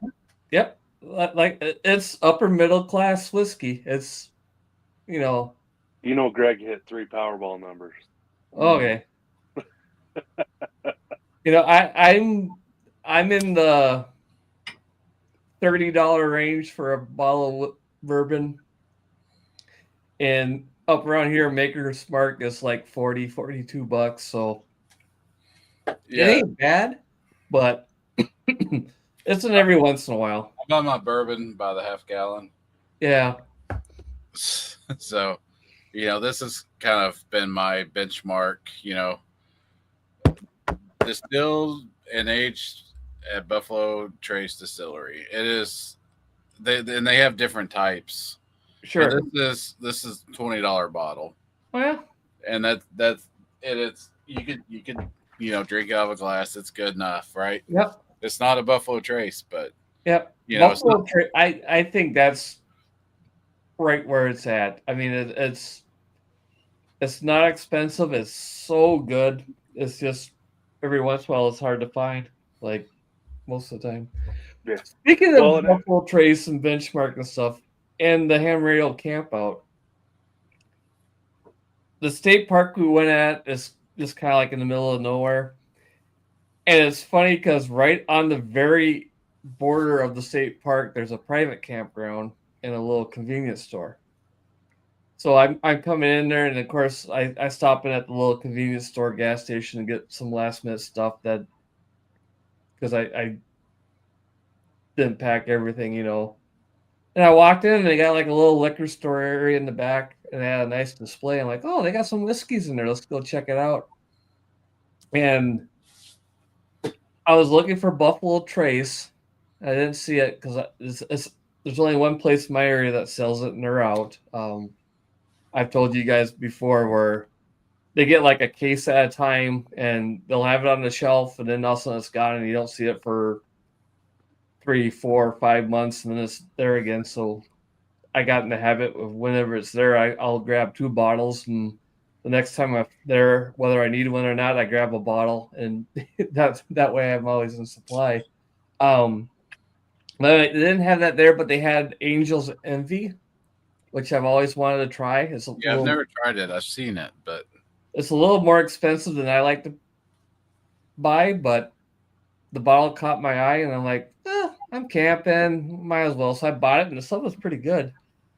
But when I got to the campground, one of the guys I got to know for the past few years, he's into bourbon, and he goes, hey, did you see that they had Eagle Rare at that gas station? I'm like, no, I didn't. And he goes, yeah, they have it marked up a little bit. It was like $105 a bottle. I wouldn't buy it. Yeah. Uh, He goes, they have it a little high, but it's still Eagle Rare. And it's like, $105. And I started thinking, it's like, I've always heard how great Eagle Rare is. I've never seen it anywhere. That's a lot of money for a bottle of whiskey, but should I splurge? And I'm like, no, I can't I can't do it. I can't do it. I just bought an expensive bottle of whiskey because Angel's Envy, I think it was like a $65 bottle or something like that. I'm like, I already spent twice as much money as I normally do. I ain't going to double down and drop a C note on it, Yeah, they have that at Sam's Club over here. I'm close. I'm pretty close to Kentucky, but I don't know if that helps the supply or not. But yeah, the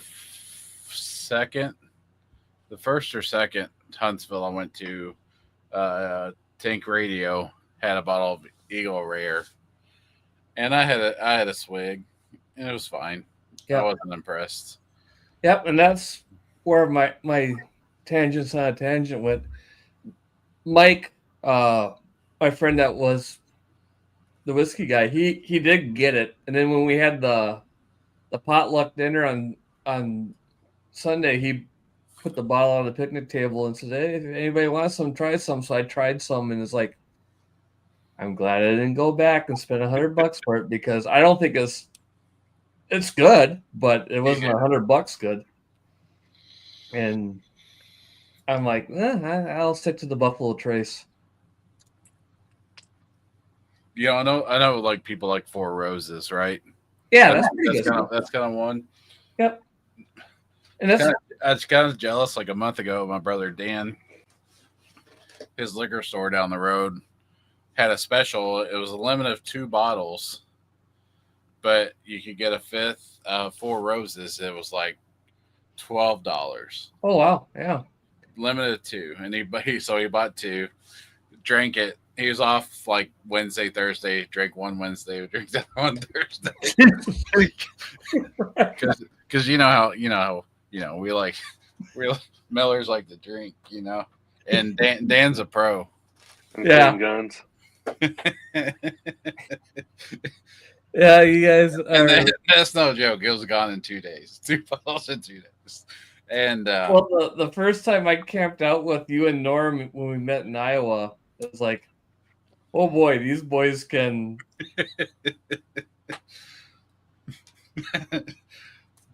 Yeah, we woke up in the morning and you guys were just like, all right, let's get some coffee going. Let's get some breakfast.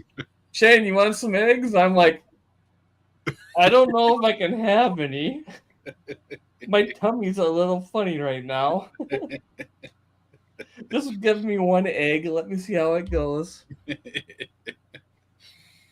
Oh, but Mike, like I said, Mike bought a bottle of it, and I was like, it's not bad, but it ain't $100 good.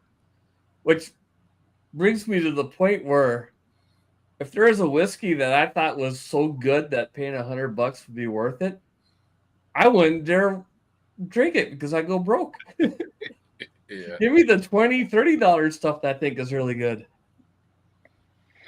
Well, it makes me wonder if it falls along the same lines of that you can get so much vested into it that you're going off the satire of namesake.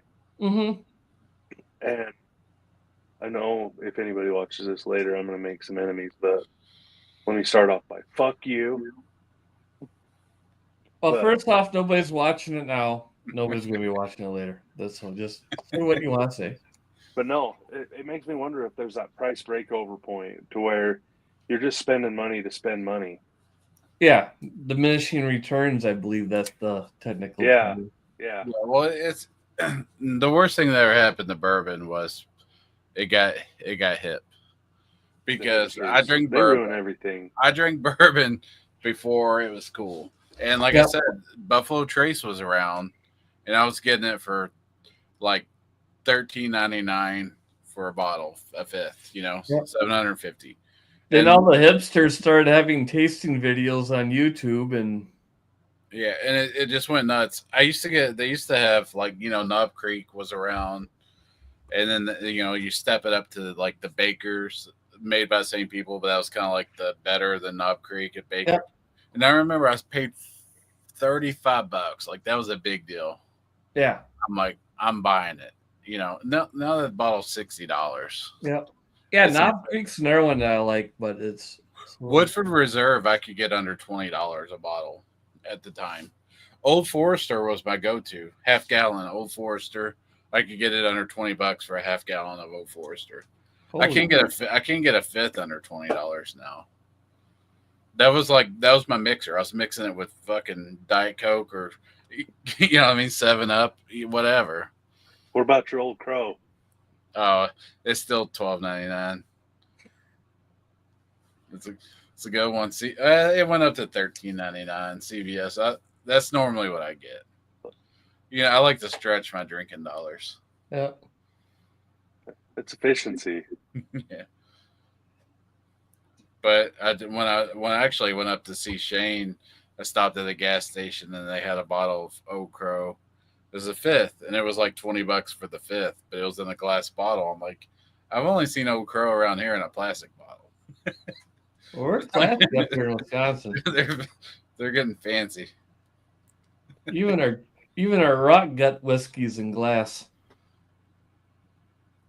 Oh yeah, I like the plastic. If you get to plastic, you're at ancient age. Oh, well, there was something I bought.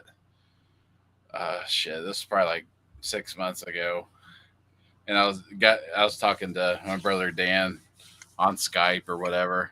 I'm like, look at this bottle I got. Dropped it. Like, holy crap. What about Yeah, like our first camping trip in Iowa. When I brought the little or Old Smoky or wherever it is. Yeah, the habanero. Big ol' I made it 3 steps from my car and broke it on the sidewalk. And your brother's like, "What the fuck?" It's a good thing I had that Bird Dog Blackberry. Yeah. Like we drank on that for a while. That was also the trip where we did Fireball on the air. So that was good. That was fun. Yeah. I always remember that one. Yeah, I remember doing our Parks on the Air activation from the deck of the cabin. And it was Fireball on the air because we drink a shot of Fireball every time we got park to park. Oh God. We talked to Derek that night. Yeah, we talked to Derek that night. You came in with your old call. What was the old call? It was like WD4. What was it? W7DMW. Yeah. Yep, you came in and we're passing the mic in between, and we take turns calling CQ. So I was first, and I got the call with you, and got your call sign, and we're logging on Hammers. Your name comes up with Utah, doesn't even click with me. I hand the mic over to Greg, and Greg's like, "Derek, how you doing, bud?" And I'm like, "Derek." Yeah, I'm like, oh, I feel like you know that. Norm actually got up out of the cabin, whatever he was doing, and came over to talk to Derek. Oh, yeah. And Norm was he's always making a fire. Yeah. That's what Norm did the whole time. Huntsville, he's just trying to make a fire. He's a pyro. He's getting in touch with his caveman. It's like, Norm, we're spending $12 for this little stack of wood at the gas station. You know, like we don't need to have a fire at 1:00 in the afternoon. You know, let's wait till nighttime. Yeah, that's what he was doing at Iowa. It was literally 1:00 in the afternoon. Yeah. I'm gonna start a fire. And we're like, it's 90 degrees, Norm. It's a full sunny day, bluebird day. It's 80 degrees. And you're gonna start a fire.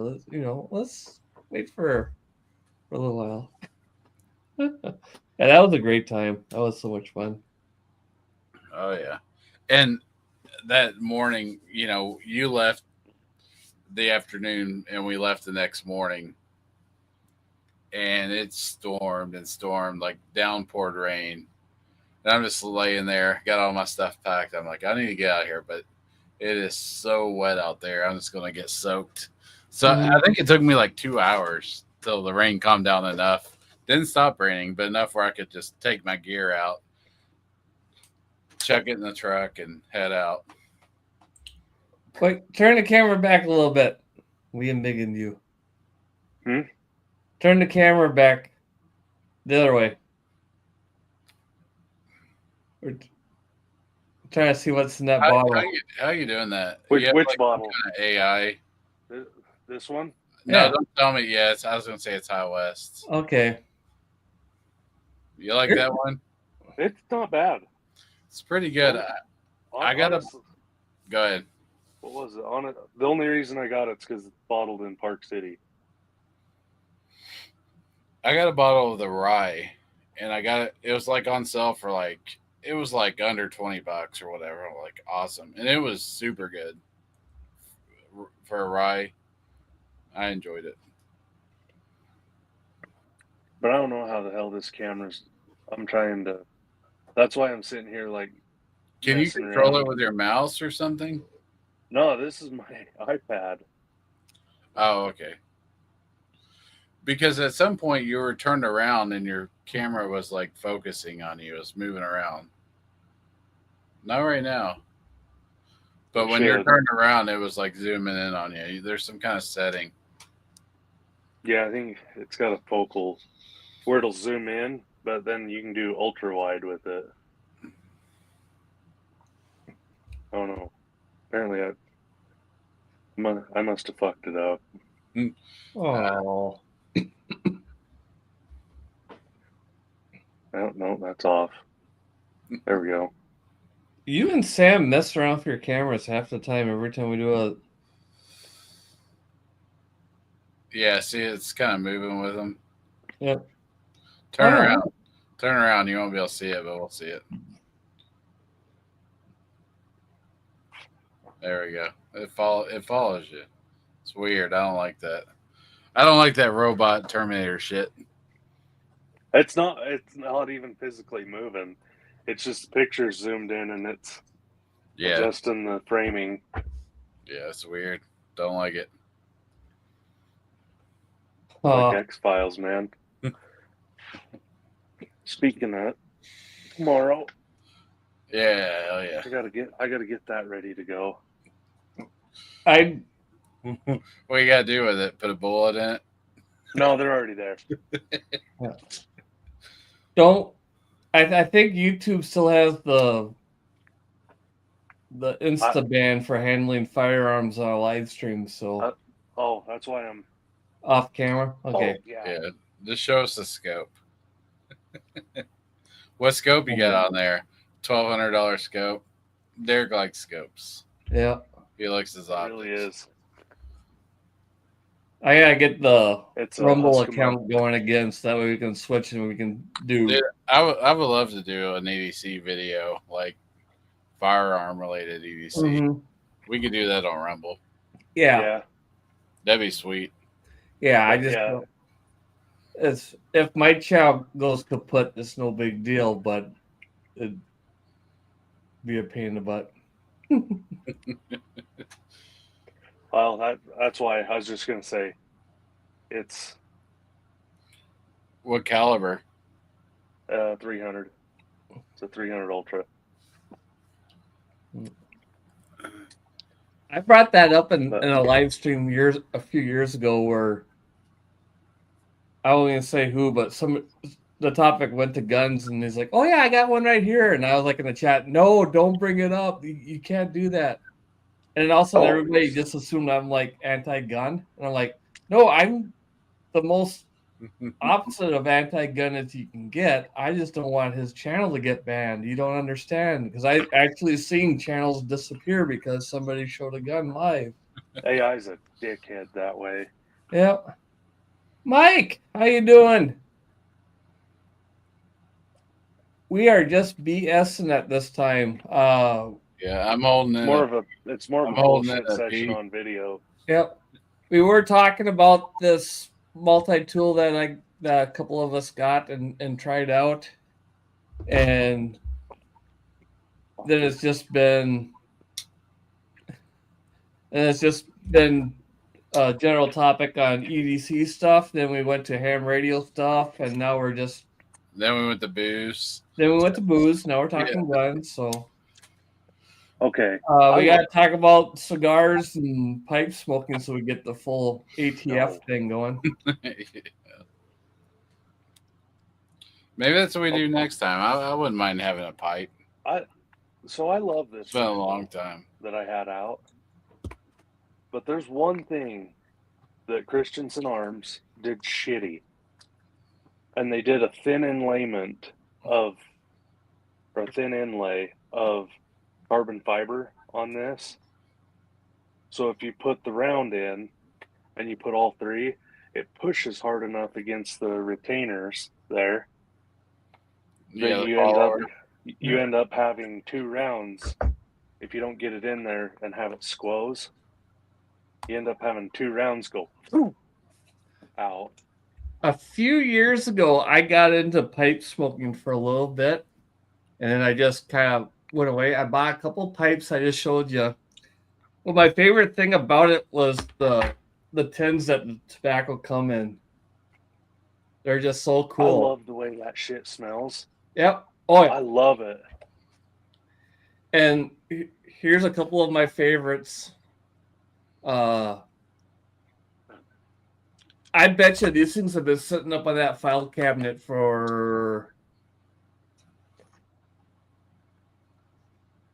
5, 6 years, 7 years. The tobacco moist? Is it good? Is it dried out? I have no idea. But I do have an overhead cam. Let's find out. Yeah, it's been a while. Norm was in the pipe smoking back in like high school. Oh, wow. And my parents would go out of town and he would just smoke it up in the basement. Sure. And he's all right. He's like, they're not going to be home for a couple of days. We'll just leave the windows open. It'll air out. I was like, you just smoked the shit up with a pipe. They're going to smell it. Yep. So that's a cool can. I did a little experimenting yourself, on the different styles of pipe tobacco because you have your aromatics and your and this was one from English. I can't remember the style. But it's not aromatic. It doesn't have funky flavors. It's just straight up tobacco, but it's pretty mild.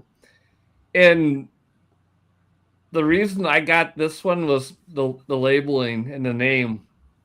I can't remember the whole backstory about this because I learned it on YouTube. But this is like this blend was inspired or came out like literally 100 years ago. As you can tell, it was inspired by World War I aviators from England. So a squadron leader. It's just straight up cool. You got an old World War I biplane on it. And it's all sealed up pretty good. I'm not kidding you. This thing's probably at least 5 years old. Oh my gosh. Oh man, if you had smell-o-vision.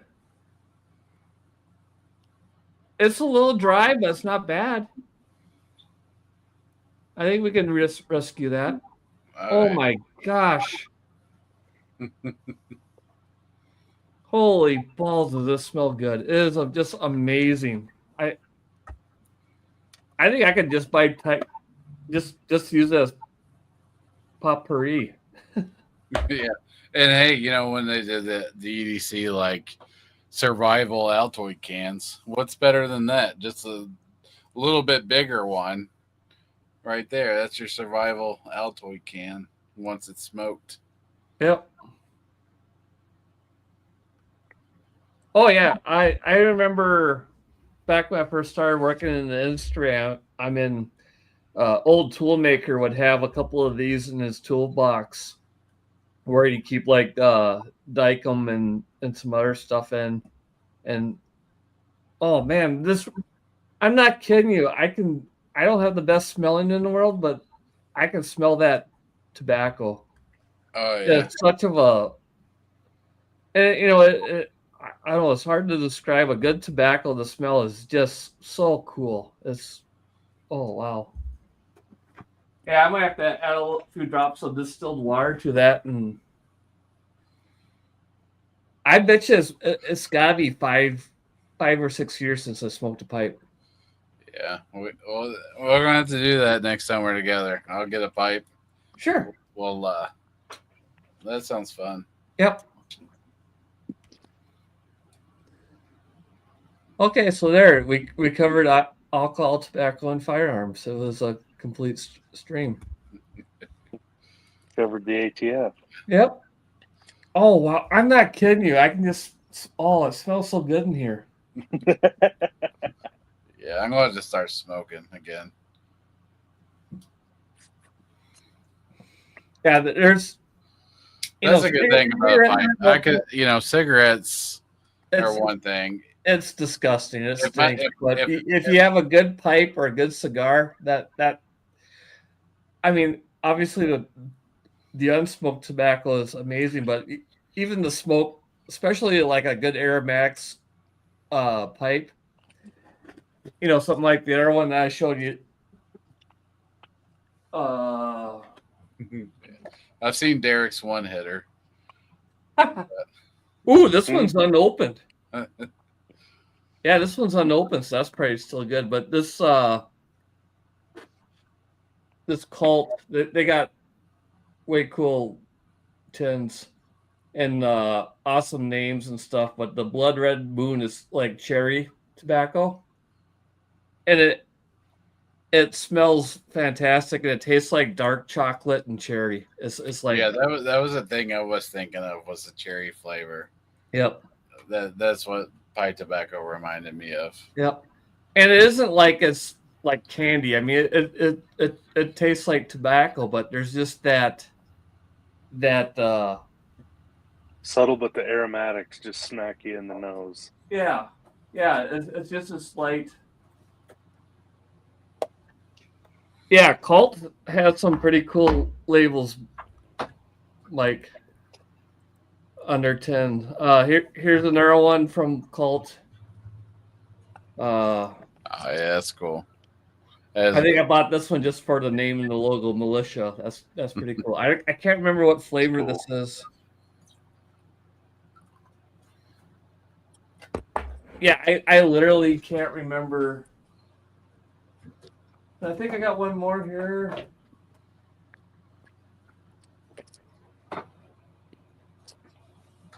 Wow.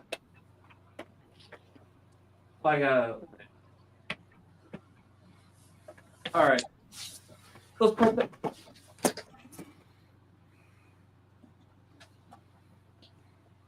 Knocking shit all over the place. We'll put that away before I decide to fire up a pipe in my house. Yeah, you all do that when you have a fire going in the house, where it... Yeah. All right, fellas. Well, it's good. I do have to jump off here, though. Yeah, it's gonna be about. Yeah, it's gonna be about that time. I gotta finish getting ready. Yep. So the Wapiti need chased tomorrow. Yeah, for those that stuck around and watch us, this is typically our Zoom calls and our Discord meetings that we have with ourselves just on a random night. Yeah, where we just a lot less, bad words. Yeah, a little more colorful language, but I think we've said everything tonight. Anyways, I heard a few F-bombs. I think I said a few F-bombs. So, oops, my bad. Those who don't like foul language, I apologize. We try to keep it clean, but yeah, sorry for the kids watching. we waited till later. Yeah, I think. I don't know. At least when you came on, because yeah, it went downhill when I got here. We joke that you use the F word for a comma once in a while. So if I get mad, yeah. I'm not much better, so I'll use it as an adjective, an adverb, a pronoun. You ever heard that? The history of the F word? Yeah. Oh, yeah, that's one of my favorites. It can be used for almost every word in the sentence. F the effing effers. Yeah. All right, before we go, I got something cool to show you. Sure. So I actually dug that out of an elk. Oh yeah. It's actually out of my I think it's actually out of my dad's trophy bull that he shot in 2020. Oh yeah. And I just keep it in my bino pack because it's my muzzleloader slug. He shot it with my rifle. Sure. Oh cool. Yeah, every once in a while, huh? Is that 50 caliber? Yeah, it's muzzleloader. So it was in a sabot jacket. So technically that's a 45, but it had the sabot jacket around it, or depending on where you're from, the sabot. Nah, not around here. It's not a sabot. But yeah, it's cool. It's got a little indent. Whoops. Because the jacket, let me unscrew my fingers. The jacket actually has a little rib in there to help twist it. So, yeah, it wasn't bad. It was only a 116-yard shot on that trophy bull. Well, it looks like the bullet did what it was supposed to. Yeah, cool. But I don't know. I get going through my stuff every once in a while. I'm like, oh, that's cool. That's where that went. Oh yeah. All right. Yeah. Well, since Brian brought it up, because that's my muzzle loader for tomorrow. Doesn't look like a muzzle loader. It's my breech loader. My breech loader. That sounds better.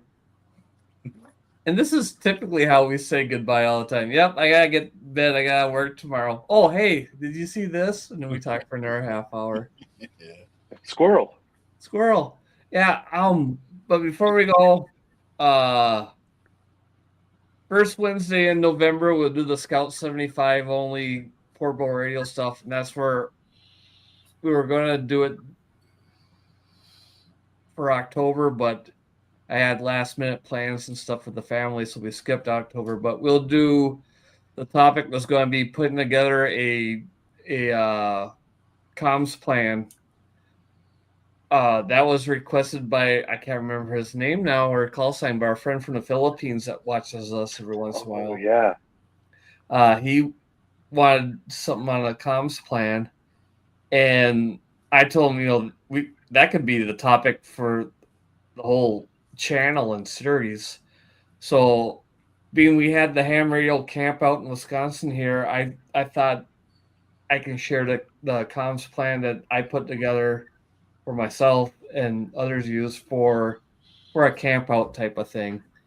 And then maybe we can do other ones in the future where a comms plan for a family road trip or a comms plan for severe weather or power outage at your, we can do a multiple of these and have more detailed for a specific need type thing. So yeah, but I got everything written down and shown from what I did for that trip. So that may be a fun one, or it'll be a fun one. Well, it'll be whatever it'll be. But so the first Wednesday in November we'll do that.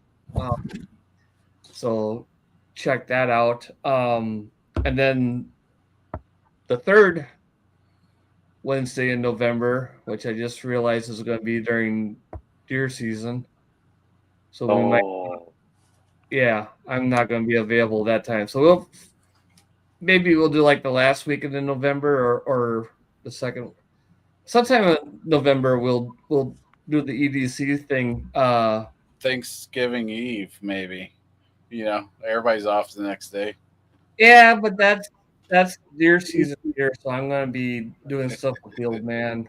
Are you hunting with a rifle this year? Yep.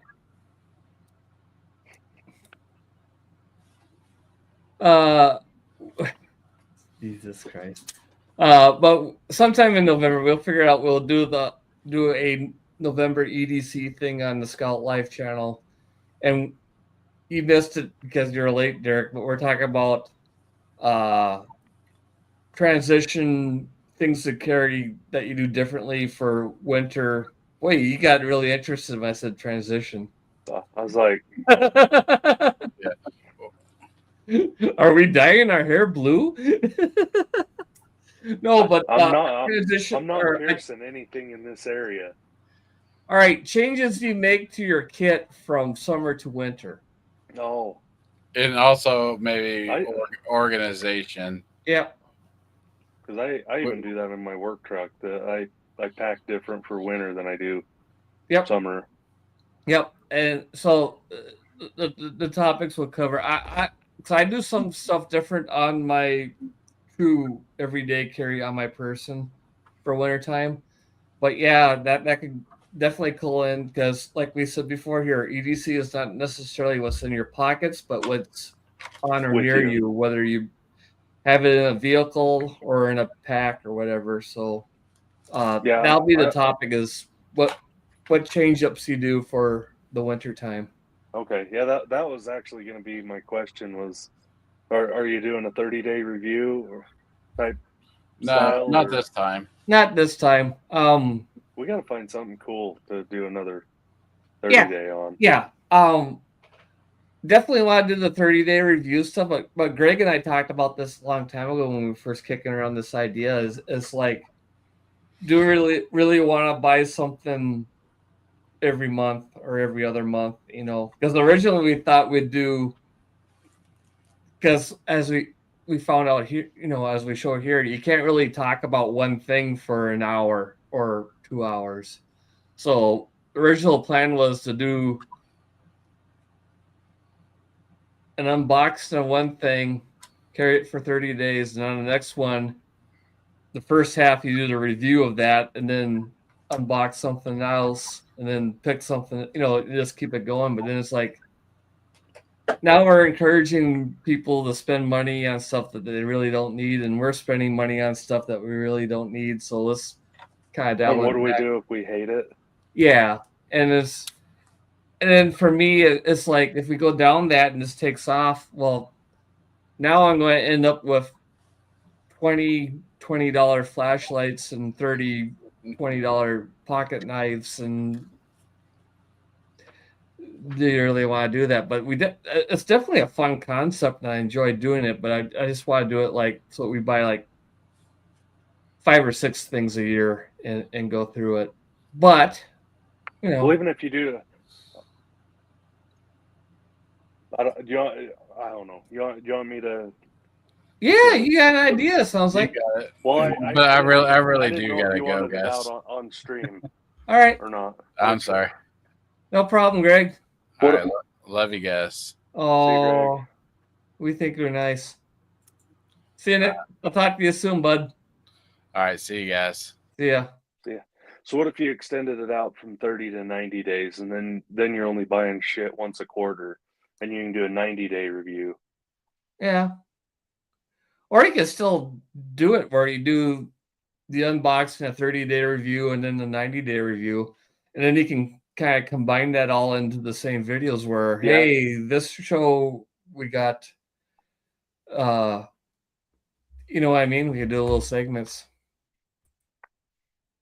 Something to kick around. I don't know. I'm just winging it, but yeah, we don't really need to have a format that we stick to. We figure things out. Yeah. But I kind of like that idea too, where, if we're going to do this for an hour, maybe 2 hours, talking about one item for an hour straight is a stretch, Yeah, you almost get to the beating a dead horse. Yep. So, you talk about the one thing that you carried for 30 days for 10, 15, 20 minutes, whatever it is. Then we move on to, all right, this is the one that we've had for 90 days. How about this? What's different from there to there? That's kind of a good idea. There's one tool that I'd like to try, but other than it has a Milwaukee name on it, so I'm not sure I'm willing to. So yeah, that adds much money to it. That adds that doubles the price. Oh, yeah. Yeah, I got... Now I'll say it because I'm not going to buy it, but Milwaukee has this little pocket bit driver Yep. that fits in your pocket about like that pocket knife, and it flips out about like that pocket knife did, and then it's got bits in it, so you can have a Phillips, a flat, or a slot. I think one Torx, but yeah.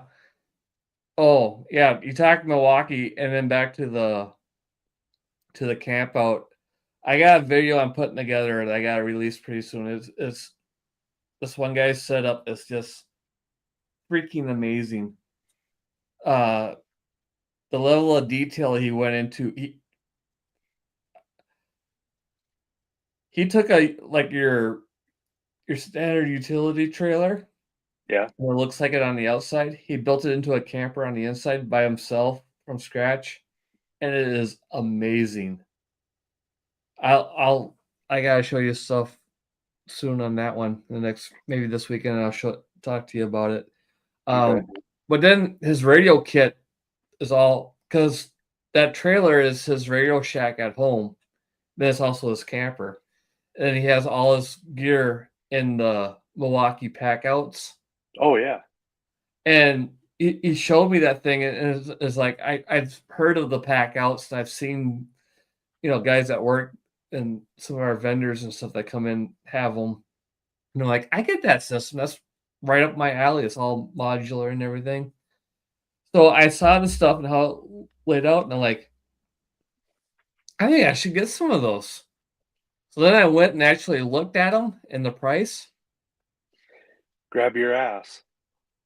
Yeah, I'm like, all right, I'm not going down that road. That's, crazy. Craftsman makes something similar, and so does Klein. Yeah. But I never used to be a big Klein fan until I got expensive. Using my tools quite a bit. Yeah. And they're pretty good middle of the road compromise. Sure. I have to look into that. Which I got two Klein tools you would like. Oh yeah. Oh yeah. Well, we'll talk, and I'll grab them out of my truck, and I'll show them to you. Like, they're ones I grab almost 90% of the time. Sure. And it's just two drivers. Oh yeah. They're just like screwdrivers, but not screwdriver per se, but they're that format. Yeah. And for the umpteenth time in the last hour and a half, I forgot that we're actually live streaming, because this is just like our normal video chats where we just talk about. So, yeah, it's past my bedtime, so we better end this. Thanks everybody who watched. Most have checked out by now, but that's very cool, and I would expect that. Again, this EDC stuff is usually a little better organized, and that's on the Scout Life channel. I streamed it tonight on the Scout 75 channel too, kind of by mistake, and that's for portable radio. So if you like that kind of stuff, please check it out. Greg, who checked out, him and his brother have the Shacking Life channel, which is random ham radio stuff. Shacking off. I said Shacking Life or something like that, didn't I? Yeah. Shacking off. A guy should be professional and have like some show notes and strips to follow instead of just rambling. But yeah, but then again, that's a beer and 2 whiskeys ago too. So there's that. Plus, it's past my bedtime, like I said. I was gonna say, I can't be up past your bedtime, so that's my fault. Oh, that's all right. So, all right, thanks for watching, folks. We'll catch you next time. See ya.